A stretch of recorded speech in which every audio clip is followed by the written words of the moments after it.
Welcome back to our channel Neevi academy. I am Jyoti and your chemistry educator. हमारा stereochemistry classes start हो रखी हैं और stereochemistry chapter हमारा almost complete भी हो चुका है। सिर्फ एक टॉपिक रहता हमारा, वो है कन्फर्मेशनल एनालिसिस। और लास्ट क्लास में हमने ये भी स्टार्ट कर दिया था। हमने कहा था कि कन्फर्मेशनल एनालिसिस होंगे, उसमें 2 टाइप के कंपाउंड होंगे, एक होगा एसाइक्लिक कंपाउंड और एक होगा साइक्लिक कंपाउंड। तो हम यहाँ पे सिर्फ और सिर्फ साइक्लिक कंपाउंड के बारे में बात करेंगे। जो साइक्लिक कंपाउंड में फर्स्ट कंपाउंड हम जिसके बारे में बात करेंगे वो हमारा है साइक्लोहेक्सेन। तो साइक्लोहेक्सेन की जो कन्फर्मर है वो हमने लास्ट क्लास में डिस्कस कर ली थी। 4 टाइप की कन्फर्मर हैं, chair, half chair, boat, twist boat. तो ये 4 डिफरेंट टाइप की कन्फर्मर हैं साइक्लोहेक्सेन कंपाउंड की, जिसको हमने एक एक करके लास्ट क्लास में डिस्कस कर लिया था। इनकी स्टेबिलिटी भी बता दी थी, किसकी ज्यादा स्टेबिलिटी और कौन सबसे कम स्टेबल है, किसकी एनर्जी ज्यादा है और किसकी एनर्जी कम है, यानी कि एनर्जी लेवल डायग्राम भी इसका हमने डिस्कस कर लिया था। आज हम आगे का डिस्कस करेंगे। देखो हमारे पास साइक्लोहेक्सेन, हमने कहा था कि जो चेयर फॉर्म है वो सबसे ज्यादा स्टेबल फॉर्म है। उसमें हम पढ़ेंगे अब चेयर फॉर्म में रिंग फ्लिपिंग पढ़ेंगे। उसके बाद हम डिस्कस करेंगे यदि साइक्लोहेक्सेन पे कोई सब्स्टिट्यूएंट लगा दे तो वो जो सब्स्टिट्यूएंट होगा, अभी तक तो हाइड्रोजन है सारे के सारे और वो एक्सियल और इक्वेटोरियल बॉन्ड पे रखे हैं, तो सारे हाइड्रोजन है तो वो कहीं भी रख दे कोई फर्क नहीं पड़ेगा। अब यदि कोई सब्स्टिट्यूएंट आ गया साइक्लोहेक्सेन कंपाउंड में तो उस सब्स्टिट्यूएंट की पोजीशन क्या होगी, क्या वो एक्सियल बॉन्ड पे होगा या फिर इक्वेटोरियल बॉन्ड पे होगा, कौन सी फॉर्म सबसे ज्यादा स्टेबल होगी, तो ये सब हम आज की क्लास में डिस्कस करेंगे। ठीक है, तो स्टार्ट करते हैं आज की क्लास। ये हमारे पास है साइक्लोहेक्सेन। ठीक है, साइक्लोहेक्सेन हमने कहा था साइक्लोहेक्सेन की जो सबसे स्टेबल कन्फर्मर है वो है चेयर कन्फर्मर। यहाँ पे हर जगह हाइड्रोजन लगे हैं। ये हम लास्ट क्लास में डिस्कस कर चुके हैं, कौन एक्सियल बॉन्ड है, कौन सा इक्वेटोरियल बॉन्ड है। ठीक है, ये 1, 2, 3, 4, 5 और 6। ठीक है, अब हम करवाएंगे इसकी रिंग फ्लिपिंग करवाएंगे। देखो इसकी रिंग फ्लिपिंग करवाएंगे हम। रिंग फ्लिपिंग को ही हम कहेंगे रिंग इन्वर्जन। जो हमारा चेयर कन्फर्मर है इसका हम करवाएंगे रिंग फ्लिपिंग और इसे ही हम कहेंगे रिंग इन्वर्जन। देखो जैसे ही रिंग को फ्लिप करवाएंगे, यानी कि ऐसे फ्लिप करवाएंगे तो C1 कहाँ आएगा, नीचे आएगा। और रिंग फ्लिपिंग के बाद जो हमारे पास स्ट्रक्चर होगी चेयर की वो होगी इस टाइप से। ये होगा C1, ये होगा 2, ये होगा 3, 4, 5, 6। ठीक है यहां तक सबको। अब देखो हाइड्रोजन है यहाँ पे भी, सारे नहीं लिखेंगे, इतना एक से ही समझ लेंगे यहाँ पे। जो C1 पे हाइड्रोजन लगे हैं, मान लीजिए ये H1 है, ये H2 है।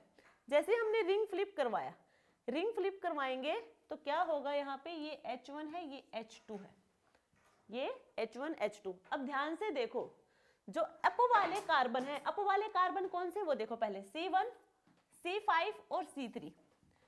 C1, C3 और C5 ये हमारे अप वाले कार्बन है।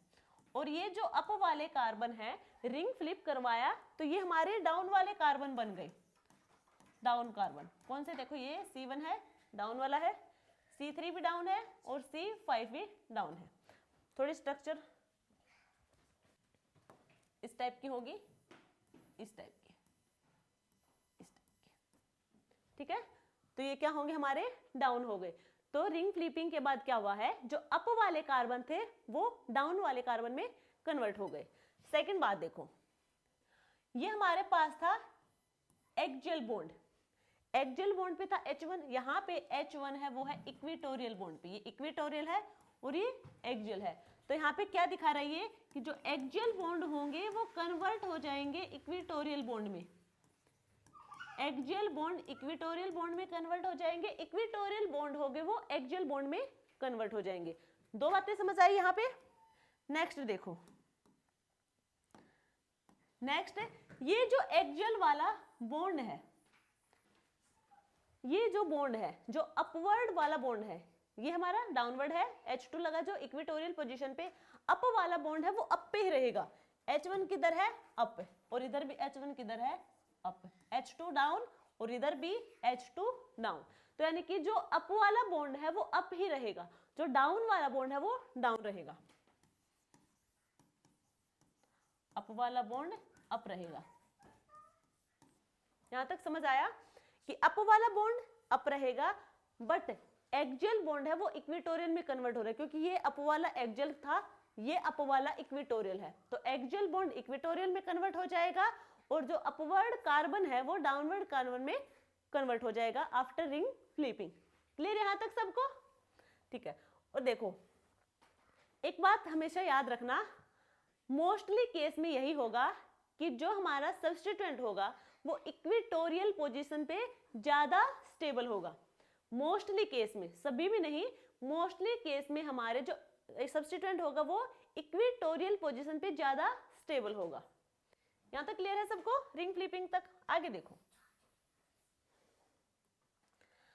अब हम बात करेंगे, देखो एक कंपाउंड हमारे पास, ये है साइक्लोहेक्सेन, और इस साइक्लोहेक्सेन पे हमने एक मिथाइल ग्रुप लगा दिया CH3, यानी कि अब हमने इस पे एक सब्स्टिट्यूएंट लगा दिया।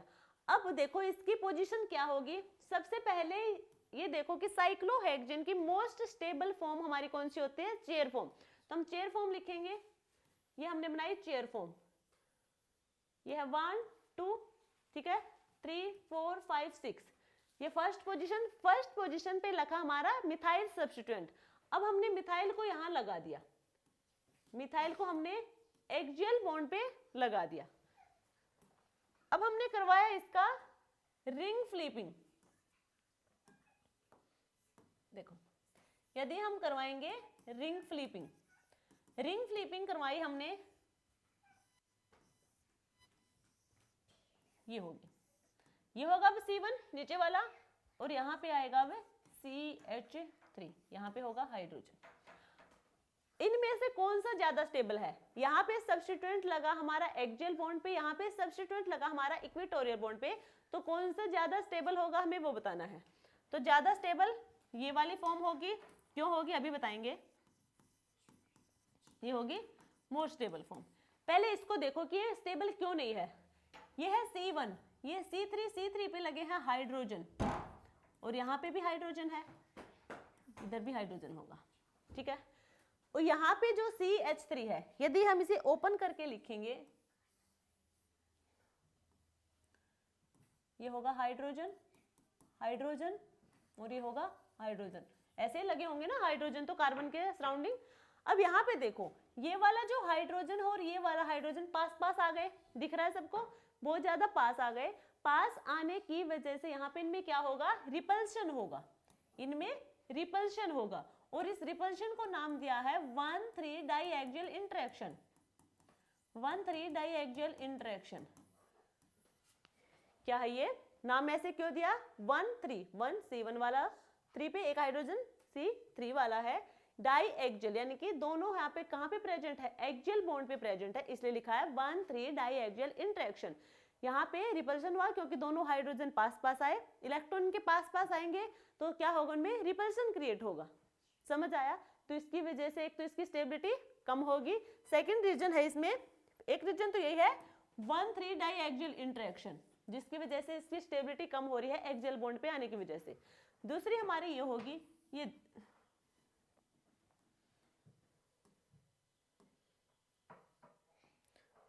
देखो एक तो ये बॉन्ड है आप दिख रहा है जो, एक ये है C2 और C3 वाला, और ये होगा C5 और C6 वाला।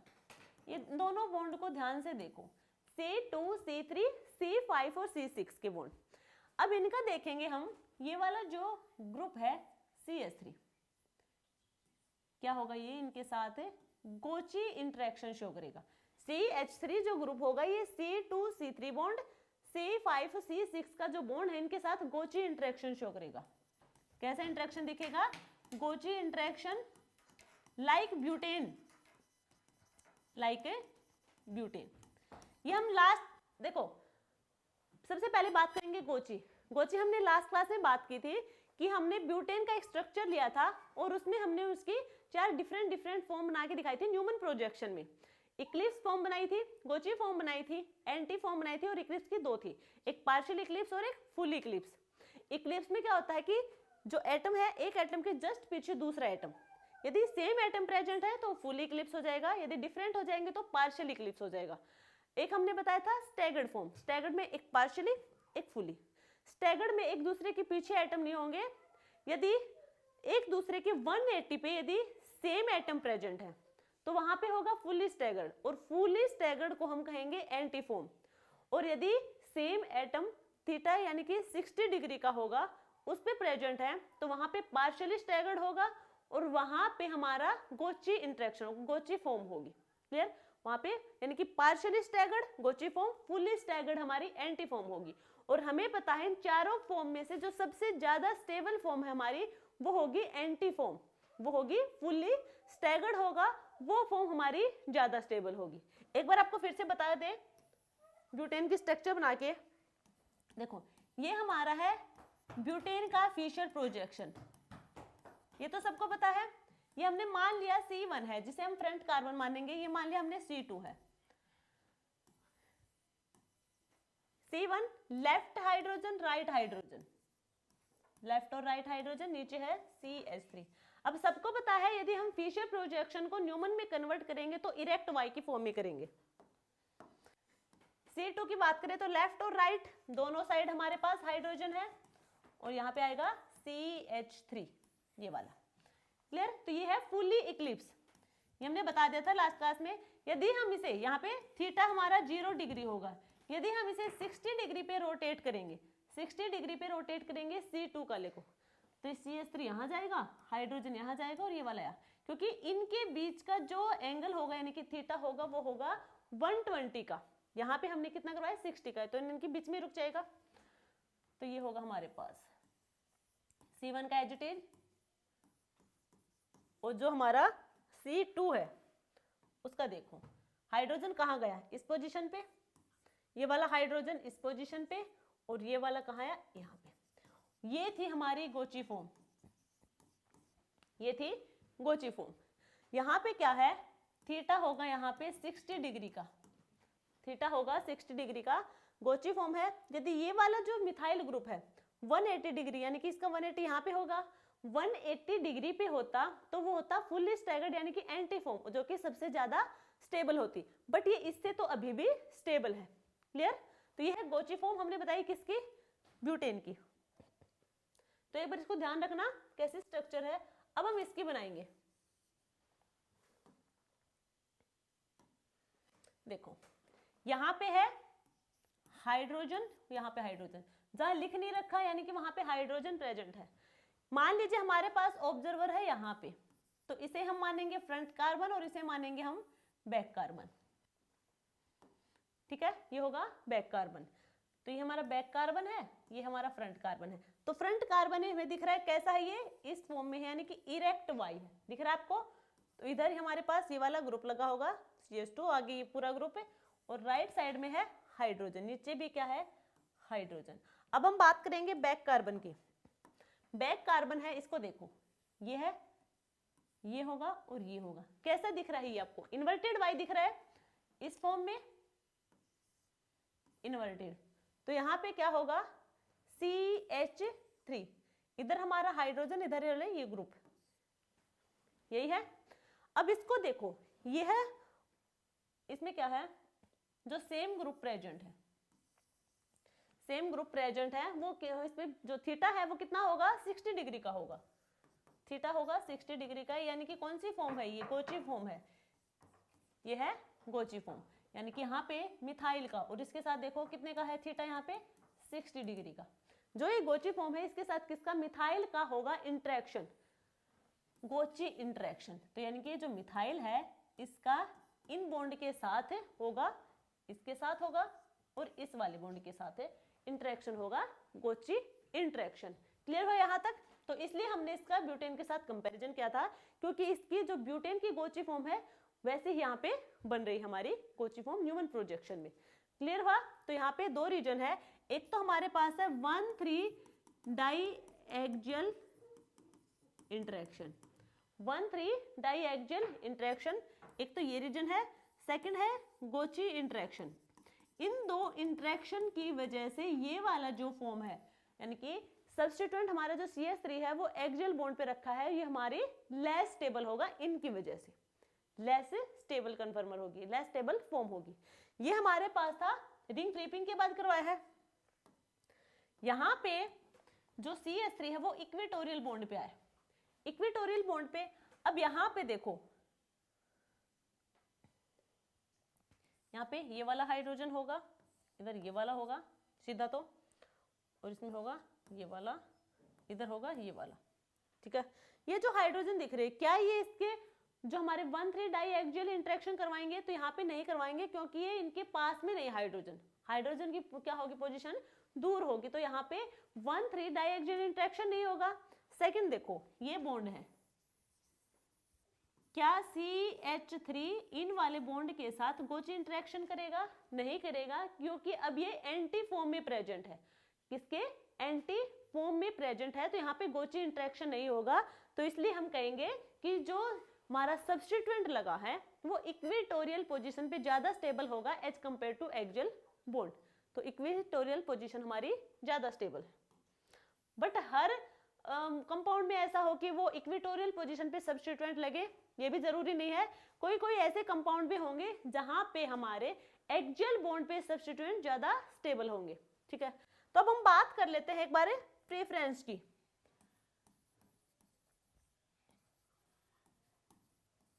देखो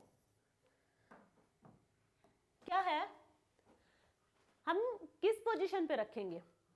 देखो, एक तो यदि हमारे पास साइक्लोहेक्सेन पे सिर्फ एक ही सब्स्टिट्यूएंट है तो उसे मानेंगे कि उसे हम इक्वेटोरियल पे रखना है। बट एक से ज्यादा भी तो हो सकते हैं, 2 हो सकते हैं, 3 हो सकते हैं सब्स्टिट्यूएंट, 4, 5, 6 कार्बन है तो 6 हो सकते हैं। अब यहाँ पे हम बात करें कि अगर एक से ज्यादा सब्स्टिट्यूएंट है तो हमें क्या पता चलेगा कि कौन सा इक्वेटोरियल पे आएगा और कौन सा एक्सियल पे आएगा? तो उसके लिए भी हमारे पास एक रूल है, conformational free energy. Conformational free energy, conformational free energy को ही हम कहेंगे ए वैल्यू। ये है क्या ए वैल्यू? ये होगी energy difference between, energy difference between axial bond and equatorial bond, equatorial bond. इसके बेस पे हम बताएंगे कि किस वाले सब्स्टिट्यूएंट को हम कौन सी पोजीशन पे रखेंगे, इक्वेटोरियल पे या फिर एक्सियल पे। वैसे तो हमें पता है कि इक्वेटोरियल बॉन्ड हमारी स्टेबल है, तो बट किस वाले सब्स्टिट्यूएंट को हम इक्वेटोरियल पे प्रेफरेंस देंगे और किस वाले को एक्सियल पे देंगे, ये हम बताएंगे इस ए वैल्यू के बेस पे। और ए वैल्यू होगी हमारी कन्फर्मेशनल फ्री एनर्जी। तो देखो, यदि हम बात करें जिसकी ए वैल्यू ज्यादा, यानी कि हमारे पास सब्स्टिट्यूएंट है, 2 सब्स्टिट्यूएंट है, इन दोनों में से हमें दोनों की ए वैल्यू का पता है। यदि हमें पता है कि दोनों की ए वैल्यू ये है तो हम देखेंगे कि किसकी ए वैल्यू ज्यादा है। जिसकी ए वैल्यू ज्यादा होगी वो ज्यादा प्रेफरेंस करेगा इक्वेटोरियल पोजीशन पे, जिसकी ए वैल्यू ज्यादा होगी उसको हम इक्वेटोरियल पोजीशन पे रखेंगे, ठीक है। यहां तक देखो, अब हमें इक्वेटोरियल ए वैल्यू की जो नंबरिंग है उन्हें लिखने की नीड नहीं है या याद करने की नीड नहीं है, हम डायरेक्टली याद कर लेंगे वो कौन कौन से सब्स्टिट्यूएंट हैं जिनकी वैल्यू ज्यादा होगी। तो नेक्स्ट सीक्वेंस में लिख लेंगे, ऑर्डर लिख लेते हैं।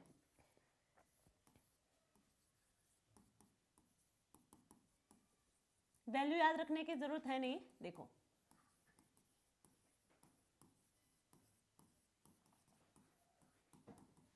Halogen, cyanide, OH, OCH3, OCOCH3, इसके बाद आएगा NO2, NH2, COOH, COOMe, इनके बाद आएंगे methyl, ethyl, isopropyl, phenyl and tertiary butyl. ये हमारा ऑर्डर है ए वैल्यू का। मतलब क्या है इसका कि यानी कि इस डायरेक्शन में जाएंगे, लेफ्ट टू राइट जाते जाएंगे तो ए वैल्यू हमारी इंक्रीज होती जाएगी। तो सबसे ज्यादा ए वैल्यू हमारी होगी टर्सरी ब्यूटाइल की। सबसे ज्यादा ए वैल्यू है टर्सरी ब्यूटाइल की, तो टर्सरी ब्यूटाइल की प्रेफरेंस रहेगी ज्यादा से ज्यादा हमारे इक्वेटोरियल पोजीशन पे। क्लियर हुआ? अब हम बात करें जो ये हेलोजन ग्रुप है, इनकी ऑलमोस्ट ए वैल्यू इक्वल होगी। हेलोजन जो ग्रुप हमारे पास है इनकी ऑलमोस्ट ए वैल्यू ज्यादा होगी, बट इक्वल होगी, सॉरी ऑलमोस्ट इक्वल होगी, बट लेफ्ट टू राइट जाएंगे तो इंक्रीज होगी, बट थोड़ी थोड़ी इंक्रीज होगी। ऐसे यहाँ पे है ऑलमोस्ट इक्वल होगी, बट फिर भी थोड़ी बहुत तो इंक्रीज होगी। सिमिलर यहाँ पे है और सिमिलर हमारी यहाँ पे है। यहाँ तक हुआ? अब देखो एक बार देख लेते हैं, ये हमारी है चेयर फॉर्म साइक्लोहेक्सेन की। हेलोजन में हम दो ग्रुप ले लेते हैं, फ्लोरीन और क्लोरीन को देख लेते हैं, बाकी आपको समझ आ जाएंगे। ठीक है, यहां पे रख दिया हमने फ्लोरीन और यहां पे रख दिया हमने क्लोरीन। तो हमें पता है यहाँ पे हाइड्रोजन भी है C3 पे, यहाँ पे भी क्या है, हाइड्रोजन है। ठीक है, तो ये जो फ्लोरीन, क्लोरीन, ब्रोमीन, आयोडीन, जैसे हम लेफ्ट टू राइट जाएंगे साइज इनका इंक्रीज होगा, और हमें पता है साइज इंक्रीज होगा तो बॉन्ड लेंथ C और F और CCl, जैसे लेफ्ट टू राइट जाएंगे तो इनकी बॉन्ड लेंथ भी इंक्रीज होगी। तो यहाँ इतनी थी इनकी बॉन्ड लेंथ, अब क्या होगी इनकी बॉन्ड लेंथ है इंक्रीज होगी, CBr की और भी ज्यादा बॉन्ड लेंथ होगी।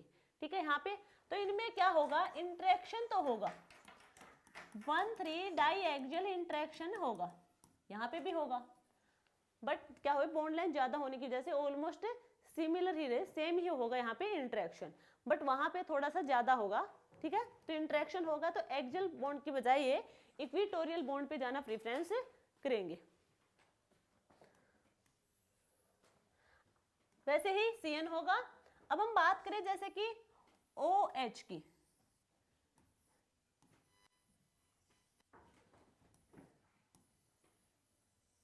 देखो ये हमारे पास है OH, ये होगा OCH3 और ये होगा हमारे पास है OCOCH3। हमने कहा था तीनों की ए वैल्यू ऑलमोस्ट इक्वल है, ऑलमोस्ट इक्वल है। तो यहाँ पे है हाइड्रोजन C3 पे, इधर भी हाइड्रोजन है, इधर भी हाइड्रोजन है, तो यहाँ पे 1,3 डाईएक्सियल इंटरेक्शन होगा सभी में। बट देखो ऑलमोस्ट इक्वल क्यों बताया कि इनकी डिस्टेंस जो हाइड्रोजन और ऑक्सीजन की जो डिस्टेंस होगी वो ऑलमोस्ट इक्वल होगी। क्यों होगी? यदि इस ऑक्सीजन पे और ब्रांचिंग होती, यहाँ पे क्या हाइड्रोजन इधर आ गया, इसका इससे कोई कनेक्शन नहीं है, ये ग्रुप क्या है, ये इधर है, इसका तो सिर्फ ऑक्सीजन के साथ कनेक्शन है, इसका भी ऑक्सीजन के साथ, ये ग्रुप तो इधर है। इधर यदि और ब्रांचिंग होती, यदि इधर और कोई ब्रांचिंग हो जाती तो डिस्टेंस क्या हो जाती, कम हो जाती, इंटरेक्शन क्या होता, और ज्यादा होता। तो यदि ऑक्सीजन पर तब तक कोई और ब्रांचिंग नहीं होती तब तक इनमें ज्यादा इफेक्ट नहीं पड़ेगा, इनकी ए वैल्यू ऑलमोस्ट इक्वल होगी। क्लियर है यहाँ तक?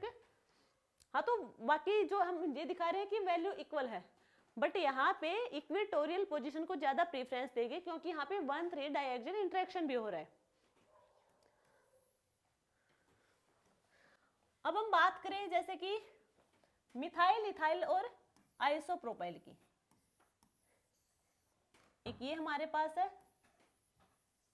एक ये है, जैसे कि ये है मिथाइल CH ये है मिथाइल। इथाइल की बात करें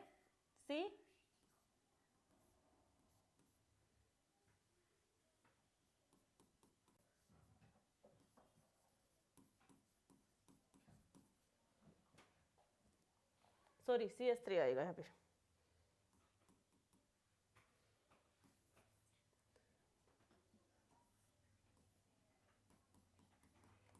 CH3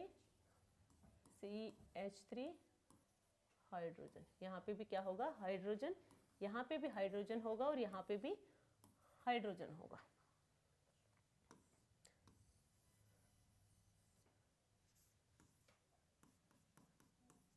CH3 CH3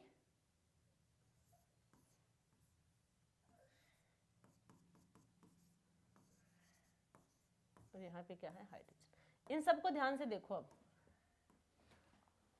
ये हाइड्रोजन और ये हाइड्रोजन अभी तक क्या था, इस बॉन्ड पे चल रही थी सब, अब ये क्या आ गया, हाइड्रोजन इसके पास आ गया, तो रिपल्शन और ज्यादा होगा, इंटरेक्शन और ज्यादा होगा, तो ये और ज्यादा प्रेफरेंस रखेगा अपनी पोजीशन को इक्वेटोरियल पे, ठीक है। ए वैल्यू ज्यादा हो जाएगी, इससे वैल्यू इसकी ज्यादा, ठीक है, और इससे ज्यादा इसकी वैल्यू। अब यहाँ पे इसकी सबसे ज्यादा टर्सरी ब्यूटाइल, कैसे, ये वाला हाइड्रोजन तो इसके जस्ट पास में ही है, और ज्यादा रिपल्शन होगा तो इसकी ए वैल्यू सबसे ज्यादा होगी। अब बात करें हम फिनाइल की। फिनाइल, यदि हमारे पास लगा है फिनाइल, यहां पे फिनाइल की स्ट्रक्चर होती है, तो फिनाइल होंगी, देखो एक तो फिनाइल होगा हमारा परपेंडिकुलर, एक फिनाइल होगा हमारा पैरेलल, ठीक है, एक परपेंडिकुलर होगा और एक होगा पैरेलल। तो ये हमारे पास रखा है ऐसे फिनाइल, सबको दिख रहा है, फिनाइल है, यहां पे हाइड्रोजन भी है, हाइड्रोजन है, ये पैरेलल वाला है। यदि हम बात करें परपेंडिकुलर की,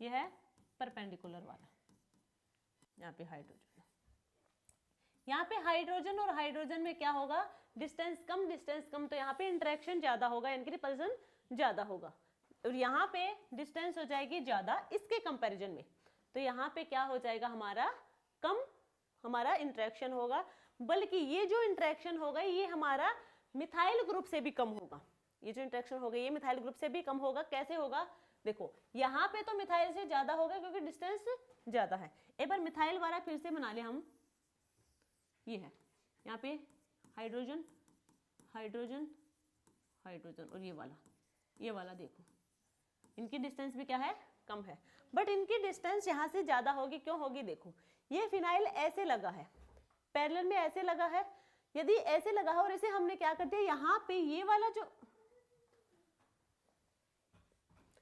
वाला कार्बन और ये वाला कार्बन है, इनके बीच में है सिंगल बॉन्ड, यानी कि सिग्मा बॉन्ड है, और सिंगल बॉन्ड में क्या करवा सकते हैं हम, रोटेशन करवा सकते हैं। तो यहाँ पे हमने करवा दिया इनका रोटेशन, इस टाइप से लगा था फिनाइल ग्रुप है, हमने रोटेशन करवा के इस टाइप से करवा दिया, तो ये है परपेंडिकुलर।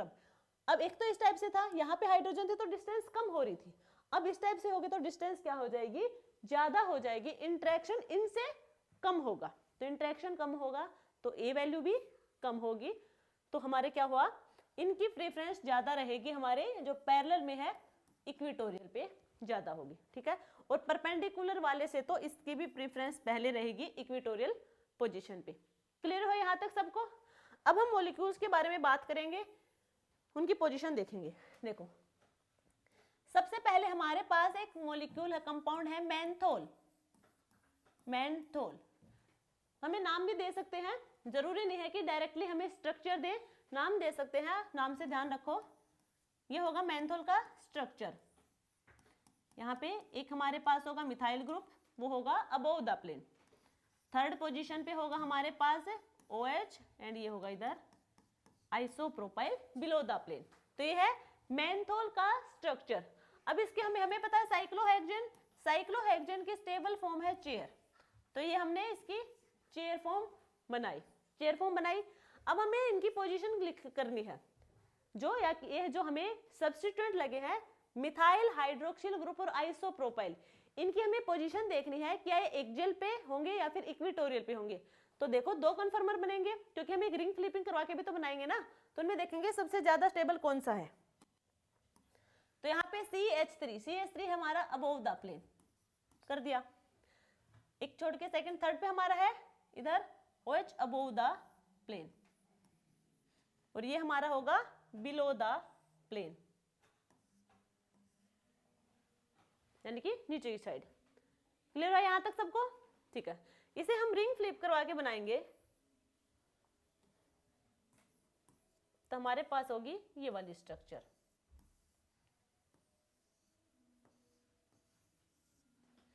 ये वाली स्ट्रक्चर होगी। अब होगा C1 ये है, तो ये कहाँ है अबो, तो अब होगा तो अबो ही रहेगा, बॉन्ड ही चेंज होगा, एक जैसे इक्वेटोरियल पे बॉन्ड तो अबो का अबो ही रहेगा।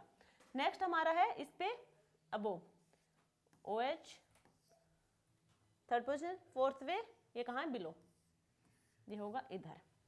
अब ये बताओ कौन सा ज्यादा स्टेबल है, यहाँ पे सारे के सारे लगे हैं एक्सियल एक्सियल और एक्सियल पे, और यहाँ पे सारे के सारे हैं इक्वेटोरियल इक्वेटोरियल और इक्वेटोरियल पे, तो कौन सा ज्यादा स्टेबल होगा हमें बताना है। देखो अभी हमने बताया था यहाँ पे कि इक्वेटोरियल वाला ज्यादा स्टेबल होगा, इक्वेटोरियल वाला ज्यादा स्टेबल होगा। इसको देखो यहाँ पे तो हाइड्रोजन नहीं है, OH ग्रुप लगा है थर्ड पोजीशन पे, बट जो हमारा टर्सरी ब्यूटाइल है इसके पास देखो इधर तो हाइड्रोजन है, इधर क्या है हाइड्रोजन है, और ये क्या है इस फॉर्म में होगा। यहाँ पे क्या होगा हाइड्रोजन हाइड्रोजन पास में होंगे, इनमें इंटरेक्शन होगा, यानी कि 1,3 डाइएक्सियल इंटरेक्शन होगा, तो क्या हुआ ये वाली फॉर्म ज्यादा स्टेबल होगी, तो इसे हम कह सकते हैं मोर स्टेबल। क्लियर हुआ ये वाला। नेक्स्ट देखो, नेक्स्ट हमारे पास है मेन्थाइल क्लोराइड, मेन्थाइल क्लोराइड ये होगा हमारे पास। यहां पे अब की बार OH की जगह क्लोरीन लग जाएगा, सिर्फ इतना ही डिफरेंस है, ठीक है। देखो इसे अब इसकी हमने फॉर्म लिखी चेयर फॉर्म EI, यहाँ पे हमने CH3, यहाँ पे आएगा हमारे पास क्लोरीन, और यहाँ पे आएगा हमारे पास आइसोप्रोपाइल। इसकी रिंग फ्लिपिंग करवाएंगे, रिंग फ्लिपिंग करवाएंगे तो हमारे पास स्ट्रक्चर होगी कुछ इस फॉर्म में, ये हुई रिंग फ्लिपिंग। अब यहाँ पे ये अबोव द प्लेन होगा CH3, सेकंड थर्ड यहाँ पे होगा अबोव द प्लेन OH, और यहाँ पे होगा ये वाला आइसोप्रोपाइल बिलो द प्लेन, यानी कि डाउनवर्ड डायरेक्शन में। यही हुआ, तो ये सारे के सारे इक्वेटोरियल इक्वेटोरियल इक्वेटोरियल पे है, ये वही एक्सियल एक्सियल एक्सियल पे है। इनका इस हाइड्रोजन के साथ क्या होगा इंटरेक्शन होगा, यानी कि रिपल्शन होगा इसके साथ, तो ये वाली फॉर्म ज्यादा स्टेबल होगी। क्लियर है। नेक्स्ट देखो नियोमेंथोल, नियोमेंथोल, नियो का मतलब क्या होगा, यहाँ पे देखो वही साइक्लोहेक्सेन तो है CH3 है, अब यहाँ पे वही OH तो है, बट अब की बार OH बिलो द प्लेन होगा, और हमारा आइसोप्रोपाइल भी बिलो द प्लेन होगा। इसकी स्ट्रक्चर बनाएंगे हम चेयर फॉर्म में, इस फॉर्म में होगी, यहाँ पे CH3 below the plane OH, यानी कि इधर OH, और ये होगा हमारा ये वाला।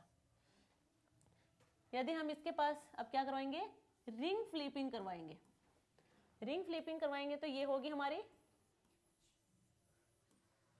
यहाँ पे होगा CH3, यहाँ पे होगा डाउन है तो OH होगा ये वाला, और यहाँ होगा ये वाला, ठीक है, यहाँ भी होगा ये, तो ये होगी हमारी स्टेबल फॉर्म। ये क्या है axial equatorial axial, sorry equatorial axial equatorial, और यहाँ होगा एक्सियल इक्वेटोरियल एक्सियल, तो ये वाली फॉर्म ज्यादा स्टेबल होगी इसके कंपैरिजन में, क्योंकि अब की बार हाइड्रोजन यहाँ आ जाएगा, तो हाइड्रोजन इसके साथ इंटरेक्शन शो करेगा।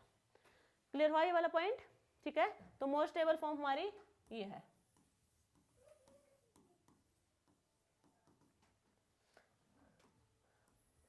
देखो ये तो हमने बात की है कि सिंपल साइक्लोहेक्सेन और उससे कोई सब्स्टिट्यूएंट लगा दिया, यानी कि जो साइक्लोहेक्सेन है उसमें सारे के सारे क्या है कार्बन है, और कोई ग्रुप नहीं लगा, यानी कि और कोई एटम नहीं है कार्बन के अलावा। यदि हमारे पास ये वाला है,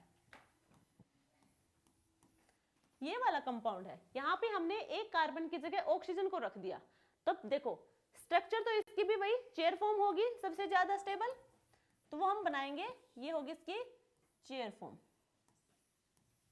ठीक है। अब हम करेंगे क्या, इस ऑक्सीजन को रखेंगे कार्बन की जगह, कहीं भी रख दो, अभी कोई पोजीशन वाली बात तो है नहीं, तो यहाँ पे हमने ऑक्सीजन रख दी। अब हमें पता है कि ऑक्सीजन के पास जो वैलेंस इलेक्ट्रॉन होंगे वो 6 होंगे, दो के साथ बॉन्डिंग कर रखी है, एक इसका है कार्बन के साथ, एक इस कार्बन के साथ, बाकी 4 इलेक्ट्रॉन अभी भी है, 4 इलेक्ट्रॉन है, इसका मतलब 2 लोन पेयर प्रेजेंट है, 2 लोन पेयर प्रेजेंट है, तो ये हुए इसके 2 लोन पेयर, ये हुए इसके लोन पेयर। यहां तक क्लियर? यदि हम इस वाले कंपाउंड में कोई सब्स्टिट्यूएंट लगा दे और पोजीशन फिक्स है, ध्यान से सुनना, यदि इस वाले कंपाउंड के हमने, यानी कि ये हमारे फर्स्ट पोजीशन है, ये सेकंड, इस सेकंड पोजीशन पे, और पोजीशन की बात नहीं करें हम पहले, सेकंड पोजीशन पे यदि हमारे पास कोई सब्स्टिट्यूएंट लगा है और वो सब्स्टिट्यूएंट हमारा मोर इलेक्ट्रोनेगेटिव है, ध्यान से सुनना, ये जो कंपाउंड हमारे पास है इसके सेकंड पोजीशन पे, यानी इसके बगल वाले ही कार्बन पर कोई मोर इलेक्ट्रोनेगेटिव सब्स्टिट्यूएंट लगा है, मोर इलेक्ट्रोनेगेटिव यानी कि OH ग्रुप लगा है, OAC, OR, ब्रोमीन, क्लोरीन, इस टाइप के कोई हमारे पास यहाँ सब्स्टिट्यूएंट लगा है, तो उसकी पोजीशन क्या होगी वो देखो।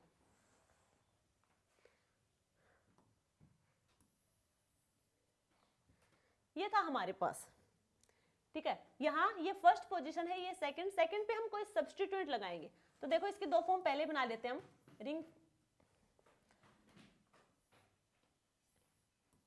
रिंग फ्लिपिंग में वैसे ही करवा देते हैं, एक बार देखो, ये है, इसके पास है 2 लोन पेयर है, ये हो गए। अब एक बार हमने इस सब्स्टिट्यूएंट को हमने यहाँ लगा दिया, सेकंड पोजीशन पे है, इस पे हमने लगा दिया यहाँ पे इक्वेटोरियल पोजीशन पे, और एक बार हमने लगा दिया एक्सियल पोजीशन पे, ठीक है, दोनों फॉर्म दिखा दिया आपको कि एक बार तो हमने इसको लगा दिया इक्वेटोरियल बॉन्ड पे, एक बार लगा दिया एक्सियल बॉन्ड पे, कौन सा ज्यादा स्टेबल होगा? तो ध्यान से देखना, यहाँ पे ये क्या है, कार्बन और कोई भी सब्स्टिट्यूएंट लगा, या ब्रोमीन मान लीजिए, कार्बन और ब्रोमीन के बीच में क्या सिंगल बॉन्ड है, यानी कि सिग्मा बॉन्ड है, यहाँ पे सिग्मा बॉन्ड होगा, तो ये हमारा क्या होगा, फील्ड सिग्मा है, इधर क्या होगा, यानी कि बॉन्डिंग वाला हो, इधर क्या होगा, एंटी बॉन्डिंग वाले, यानी कि सिग्मा स्टार, इधर हमारा सिग्मा है तो इधर सिग्मा स्टार होगा, इसके ऑपोजिट होगा ना, इधर क्या होगा, इधर ये वाला होगा सिग्मा और इधर होगा सिग्मा स्टार। समझ आ रहा है इतना तो सबको? अब यहाँ पे देखो, ये जो लोन पेयर है ऑक्सीजन के पास, ये लोन पेयर यहाँ पे इसके एंटी बॉन्डिंग में आ जाएंगे, जो हमारे लोन पेयर होंगे ऑक्सीजन के, वो जो हमारे यहाँ पे जो एंटी बॉन्डिंग है उसमें आ जाएंगे, यानी कि इलेक्ट्रॉन कहाँ से कहाँ आए, नॉन बॉन्डिंग से एंटी बॉन्डिंग में, नॉन बॉन्डिंग से एंटी बॉन्डिंग में हमारे इलेक्ट्रॉन आए। अब बात करेंगे यहाँ पे हम, देखो एंटी बॉन्डिंग, ये तो देखो, ये तो बॉन्डिंग वाला है, कहाँ जाएंगे, जो एम्प्टी है वहीं पे, ये वाला है एम्प्टी। अब ये वाले इलेक्ट्रॉन यहाँ पे आ सकते हैं क्या? ये यहाँ पे नहीं आएंगे, क्योंकि ये पैरेलल में प्रेजेंट नहीं है, क्योंकि ये पैरेलल में नहीं है, ये वाले पैरेलल में है, तो इलेक्ट्रॉन यहाँ पे एंटी बॉन्डिंग में आ जाएंगे, यहाँ पे नहीं आ पाएंगे, तो ये वाली फॉर्म स्टेबल होगी, यहाँ पे ये वाली ज्यादा स्टेबल होगी। अब यहाँ पे हमने क्या लिखा है, इस एक्स को जो सब्स्टिट्यूएंट लगा है उसे एक्सियल पे रख दिया, बट इसके स्टेबल होने की कंडीशन क्या बताई हमने, रीजन ये बताया कि लोन पेयर होंगे इसके एंटी बॉन्डिंग में आ जाएंगे, क्योंकि पैरेलली प्रेजेंट है, और यहाँ पे जो एंटी बॉन्डिंग होगा वो पैरेलल में नहीं होगा, तो वो इलेक्ट्रॉन यहाँ पे नहीं आएंगे, तो ये वाली फॉर्म ज्यादा स्टेबल होगी। क्लियर हुआ यहाँ तक सबको?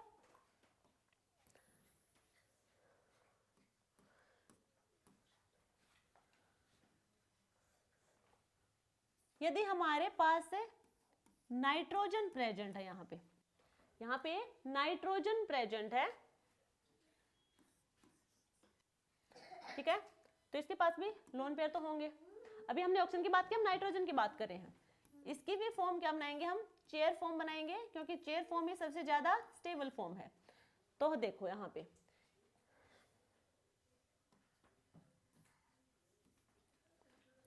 पे है नाइट्रोजन, अब एक साइड तो हाइड्रोजन लगेगा, दो कंडीशन है, एक ये है, एक एक्सियल बॉन्ड है, एक इक्वेटोरियल बॉन्ड है, तो एक हमारा हाइड्रोजन लगेगा और एक हमारे यहाँ पे लगेंगे लोन पेयर।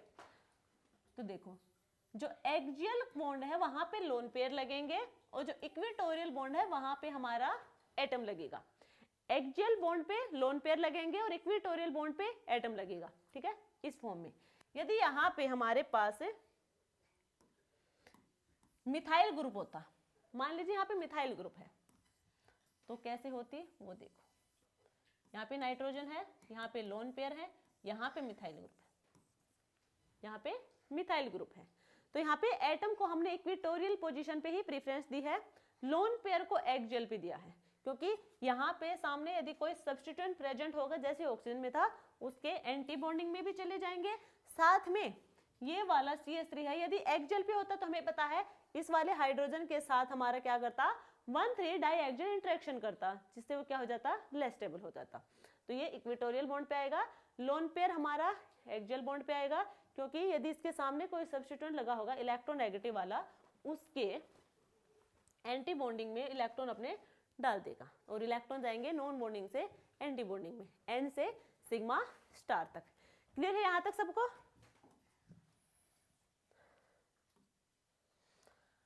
और देखो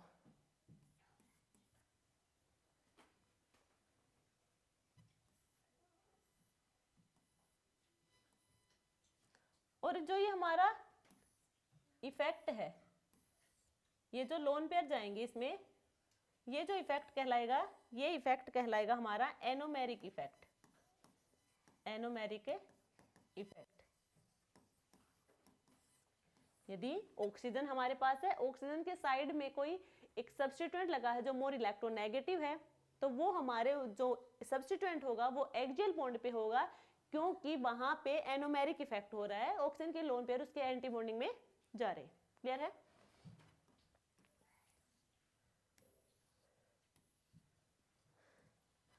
देखो ये हमारे पास एक कंपाउंड है टर्सरी ब्यूटाइल, टर्सरी ब्यूटाइल, हर कार्बन पे लगा है एक टर्सरी ब्यूटाइल इस फॉर्म में, एक अबोव द प्लेन, एक बिलो द प्लेन। अब इसकी हमें बनानी है स्ट्रक्चर, इसकी हमें कन्फर्मर बनानी है, तो कौन सी स्टेबल होगी? देखो सबसे पहले हम बनाएंगे तो वही चेयर फॉर्म बनाएंगे, ये है चेयर फॉर्म। क्या करेंगे, यहां पे है, मान लीजिए हमने नंबरिंग कर दी इधर से 1 2 3 4 5 6, वैसे नंबरिंग से ज्यादा फर्क पड़ेगा नहीं, तो यहाँ पे हमने नंबरिंग कर दी इसकी। क्या हुआ, फर्स्ट है यहाँ पे इक्वेटोरियल पे, यानी कि बिलो द प्लेन। सेकंड होगा अबोव द प्लेन, यानी कि अपवर्ड डायरेक्शन में, ये वाला यहाँ पे below the plane, above the plane, below the plane और अबोव द प्लेन। और रिंग फ्लिप करवाएंगे तो क्या केस होगा वो देखो, या फिर रिंग फ्लिप नहीं करवाते तो इसी फॉर्म में देख लो। यदि हम फर्स्ट मान लिया है इसे, चलो रिंग फ्लिप करवा देते हैं, कंफ्यूजन ना हो।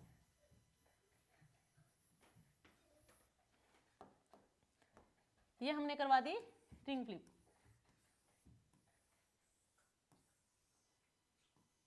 ठीक है। अब की बार ये है 1 2 3 4 5 6। 1 पे क्या है, ये बिलो द प्लेन है, तो यहां पे होगा बिलो द प्लेन। सेकंड पे होगा अबोव द प्लेन इस फॉर्म में, बिलो द प्लेन ये होगा, अबोव द प्लेन और below the plane, above the plane. ये है दो स्ट्रक्चर, एक हमारा ये है, एक ये है।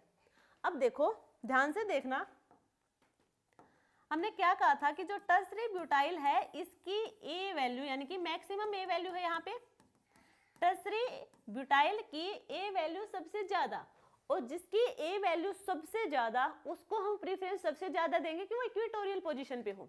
तो इसकी पोजीशन कहाँ होनी चाहिए, इक्वेटोरियल पोजीशन पे होगा, तभी क्या होगा, वो हमारे कन्फर्मर ज्यादा स्टेबल होगा। तो इस वाले मॉलिक्यूल में देखो, जो फर्स्ट हमारा है रिंग फ्लिपिंग से पहले वाला जो स्ट्रक्चर हमने बनाया है, उसमें सारे के सारे टर्सरी ब्यूटाइल हमारे इक्वेटोरियल पोजीशन पे है। आफ्टर रिंग फ्लिपिंग हमारे सारे के सारे एक्सियल बॉन्ड पे हैं, ये हमारे एक्सियल बॉन्ड पे हैं और ये हमारे इक्वेटोरियल बॉन्ड पे। दिख रहे हैं सबको? अब यहाँ पे आप लोगों को लग रहा होगा ये वाला ज्यादा स्टेबल होगा, क्योंकि इक्वेटोरियल पोजीशन पे है, ए वैल्यू ज्यादा है इनकी, बट यहाँ पे ये वाला स्टेबल होगा ज्यादा,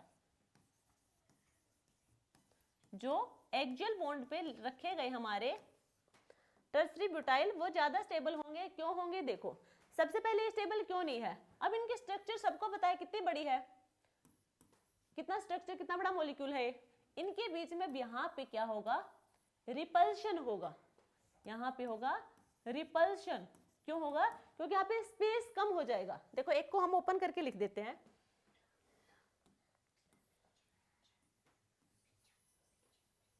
देखो,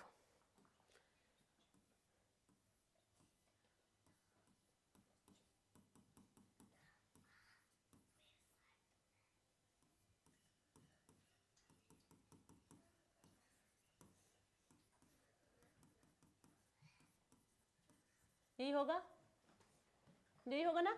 और इधर फिर ये ऊपर की साइड है, यहाँ पे भी इसके पास भी अब CH3 है। उनको ओपन करके लिखो।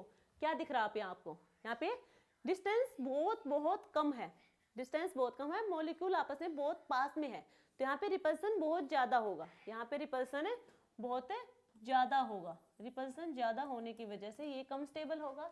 और ये वाला इन दोनों के बीच, इन सब की देखो, इसका स्ट्रक्चर बना के देखो, फिर इसका बना के देखो, इन सब का बना के देखो, खुद से बना के देखना, ड्रॉ करके देखना, ओपन करके, और इसको ओपन करके लिखना सबको। तो यहाँ पे आपको कम रिपल्शन दिखेगा और यहाँ पे ज्यादा रिपल्शन दिखेगा। इसलिए जो एक्सियल पे रखे हुए टर्सरी ब्यूटाइल हैं वो ज्यादा स्टेबल होंगे। क्लियर? एक होता कहीं जिसका रिपल्शन ना होता, एक होता तो उसे हम इक्वेटोरियल पे रखते, बट इतने सारे टर्सरी ब्यूटाइल है, यानी कि स्ट्रक्चर बहुत बड़ा हो गया। अब उनमें क्या होगा? डिस्टेंस बहुत पास हो जाएगी। डिस्टेंस कम होगी तो उनमें रिपल्सन ज्यादा होगा, रिपल्सन ज्यादा होगा तो स्टेबिलिटी कम हो जाएगी। क्लियर यहाँ तक?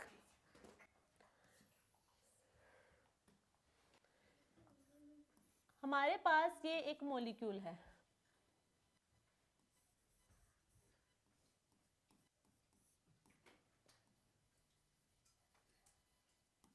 OH।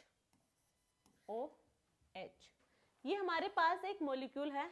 अब इसके हम स्ट्रक्चर बनाएंगे। देखो,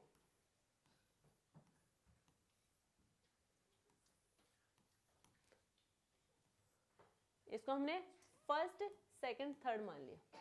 first above the plane, second and third, third पे भी क्या है? Above the plane.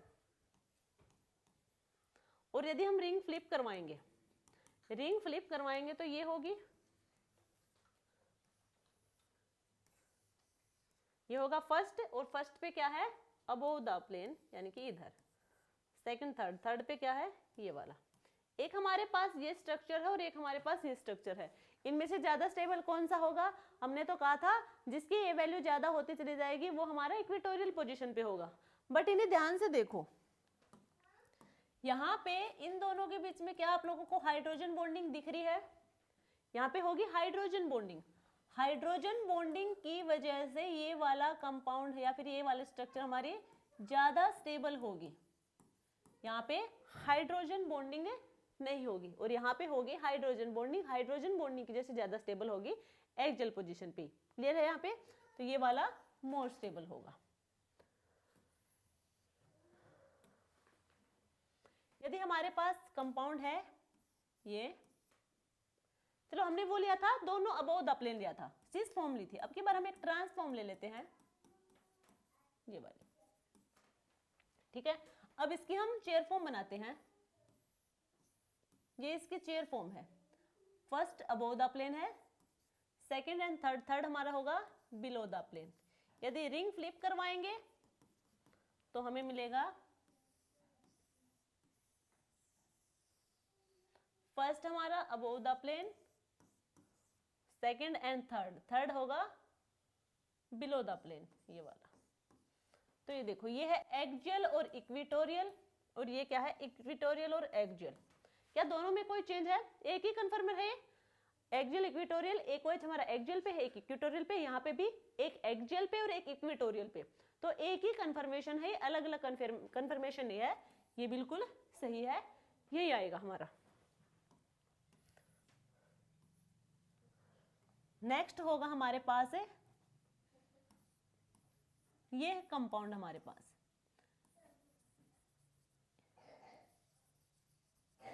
OH और OH ट्रांसफॉर्म ली हमने।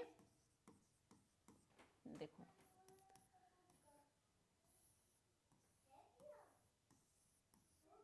First second third fourth, first above the plane, second third and fourth, fourth होगा हमारा अबोव द प्लेन, यही होगा।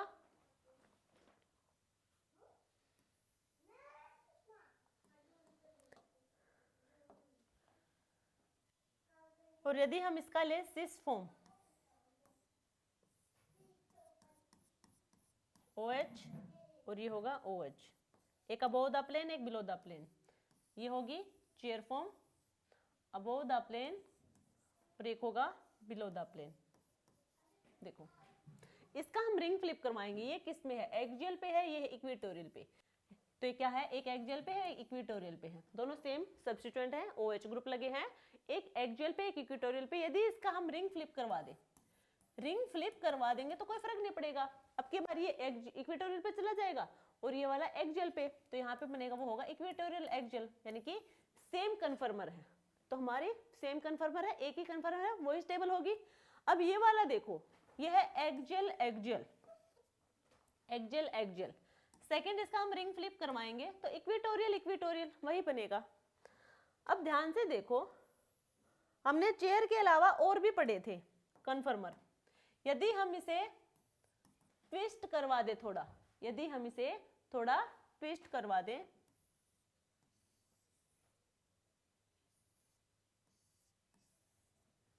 ये है क्या करवा है हमने, इसे ट्विस्ट कर दिया, थोड़ा मोड़ दिया, तो इसी बोट फॉर्म बन जाएगी। चेयर फॉर्म से हमने किस में ले आए, बोट फॉर्म में ले आए।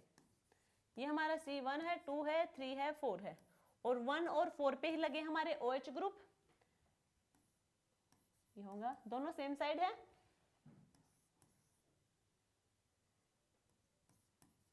अब यहां पे एक मिनट, यहां पे है OH और एक यहां पे है OH, यहां पे क्या होगा, हाइड्रोजन बॉन्डिंग होगी, यहां पे होगी हाइड्रोजन बॉन्डिंग। हाइड्रोजन बॉन्डिंग किसमें हुई, बोट फॉर्म में हुई, और ये हमारी स्टेबल फॉर्म होगी, यानी कि यहाँ पे बोट फॉर्म ज्यादा स्टेबल होगी चेयर से भी, क्योंकि इसमें हो रही है हाइड्रोजन बॉन्डिंग। ठीक है, यहाँ तक सबको। देखो ये तो हमने बात की, यहाँ तक है। अब देखो हमने कहा था साइक्लोहेक्सेन पे कोई सब्स्टिट्यूएंट हो, हमने यहाँ कुछ स्ट्रक्चर देखे हैं कि साइक्लोहेक्सेन पे ये सब्स्टिट्यूएंट हमारे लगे हैं। अब हम बात करें, जैसे कि अभी हमने मोनो सब्स्टिट्यूएंट की, वैसे डिफरेंट सब्स्टिट्यूएंट की हमने बात कर ली, बट एक बार हम बात करते हैं जैसे कि 1,1 डाई सब्स्टिट्यूटेड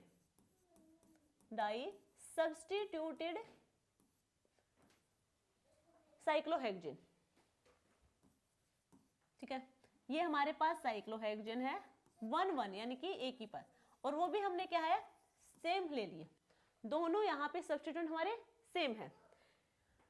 अब यहाँ पे देखो आप लोग, वो तो हमें पता है कि पोजीशन कौन सी प्रेफरेंस, मतलब किस वाले सब्स्टिट्यूएंट को प्रेफरेंस देंगे इक्वेटोरियल पे, किस वाले सब्स्टिट्यूएंट को प्रेफरेंस देंगे हम एक्सियल पे, बट यहाँ पे हम आइसोमर्स की बात करेंगे अब। ठीक है, सब प्रेफरेंस का हमें पता चल गया, अब हम बात करेंगे थोड़ी आइसोमर की। ये वाला है, इसकी हमने चेयर फॉर्म बनाई, चेयर फॉर्म बनाई। ठीक है, यहाँ पे अब एक अबोव द प्लेन होगा, एक बिलो द प्लेन होगा,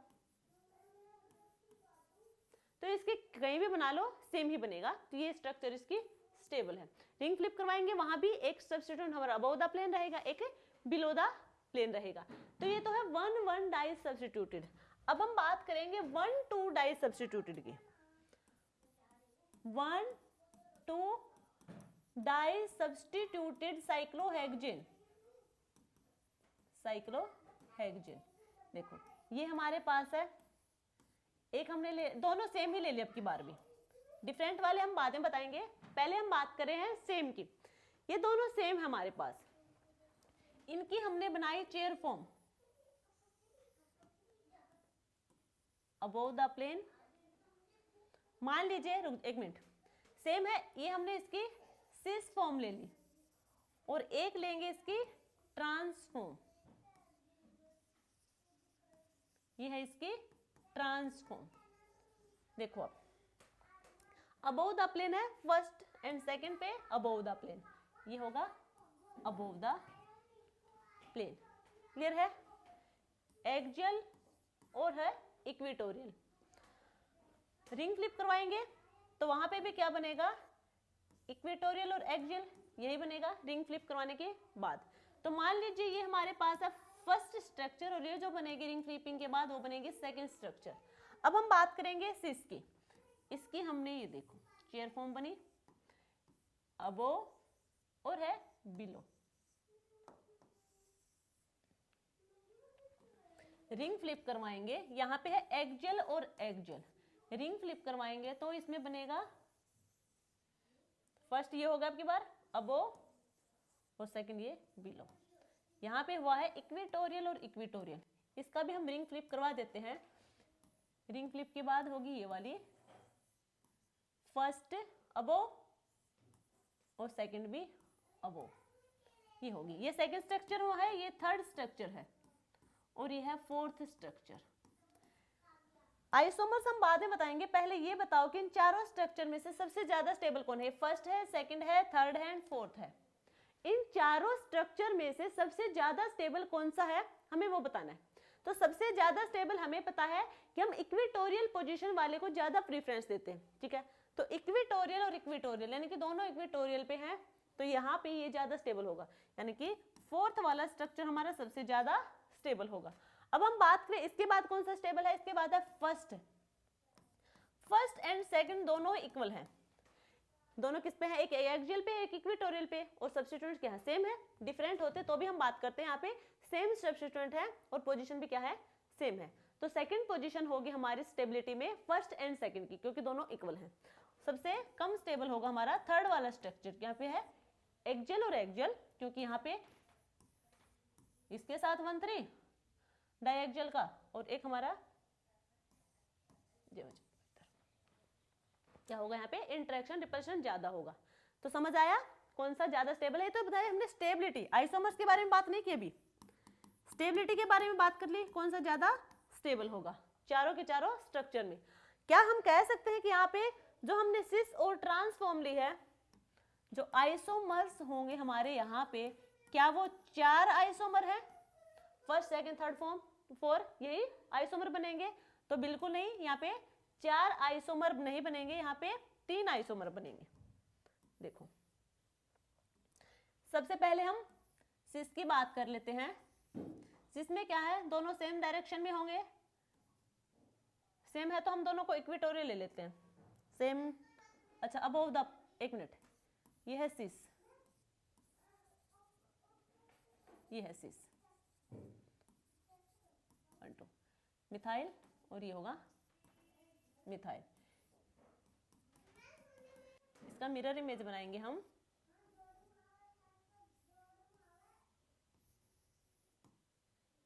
मिथाइल और ये है मिथाइल, ठीक है, दिख रहे हैं आपको दोनों फॉर्म।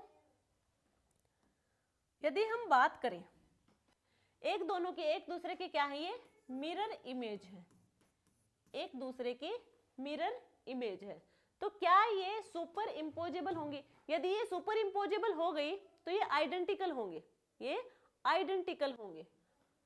अब देखो हमने क्या कहा था, जो सिस होगा उसमें दोनों ही हमारी एक्सियल और इक्वेटोरियल, एक्सियल और इक्वेटोरियल, यही होंगे पोजीशन दोनों की, इक्वेटोरियल एक्सियल कुछ भी कह ले। तो यहाँ पे ये है मिरर इमेज। अब हम बात करेंगे, अब ट्रांस की ओर बना ले, यह है ट्रांस का,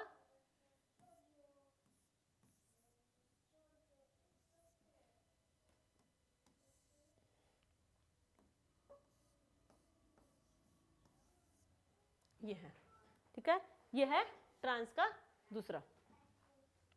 यहां पे देखो, यदि हम इन स्ट्रक्चर की बात करें, यदि पहले वाले की बात करें, तो ये जो हमारा है, एक मिनट, ये वाली जो स्ट्रक्चर है, हमें पता इस कार्बन और इस कार्बन के बीच में जो थीटा होगा हमारा, कितना होगा 60 का। यहां तक C1 और C3 के बीच में होगा 120 का, C1 और C4 के बीच में होगा 180 का। देखो C1 C2 यानी कि 60 डिग्री का एंगल होगा थीटा, C1 और C3 के बीच में होगा 120 डिग्री का, C1 और C4 के बीच में होगा 180 डिग्री का, यही होगा।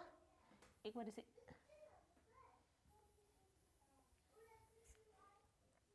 यहां तक क्लियर है सबको, ठीक है। अब यदि हमने इस वाले स्ट्रक्चर को 120 डिग्री पे रोटेट करें, 120 डिग्री पे रोटेट करेंगे तो 120 कहाँ है, C1 C3 पे जाएगा। ये 1 है, ये 2 है, ये 3, तो C1 कहाँ जाएगा इसे, C3 पे।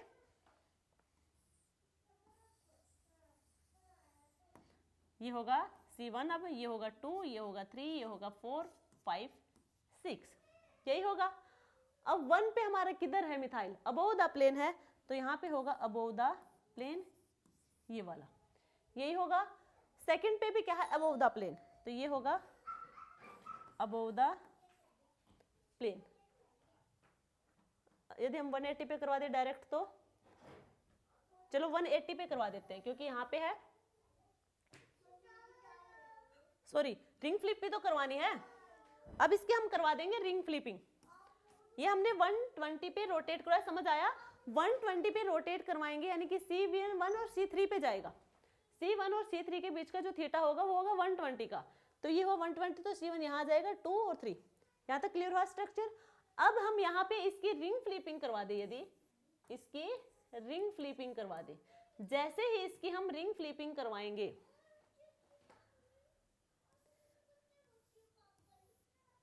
ये ठीक है, यहाँ पे है, तो अब ये 1 हो जाएगा, ये 2 होगा, ये 3 होगा, ये 4 होगा, ये 5 होगा, ये 6 होगा। कैसे होगा वो भी देख लो। अभी हम क्या कर रहे थे, 1 2 यही पोजीशन रख रहे थे, फिर ये 1 था, तो यानी कि अब ये 1 है तो इसके आगे वाला 1 होगा, यही होगा 1। क्लियर है यहाँ तक सबको। अब हम क्या करेंगे, 1 पोजीशन पे है अबोव द प्लेन, ये वो हमारा मिथाइल, और हमारा 2 पे भी अबोव द प्लेन, यानी कि यहाँ आ जाएगा।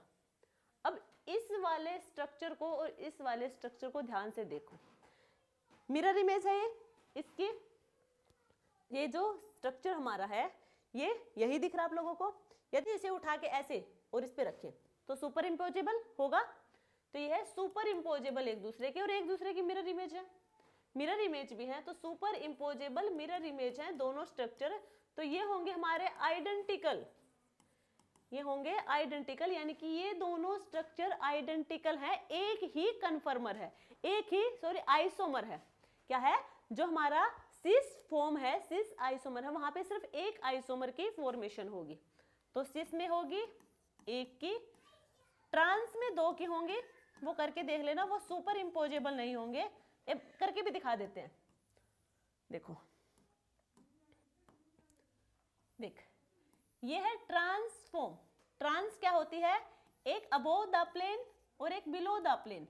तो ये हमारे पास है अबोव द प्लेन और ये हो गया बिलो द प्लेन। 1 2 पे बात करें हम, ठीक है क्लियर। यहाँ पे इसकी मिरर इमेज बनाएंगे तो देखो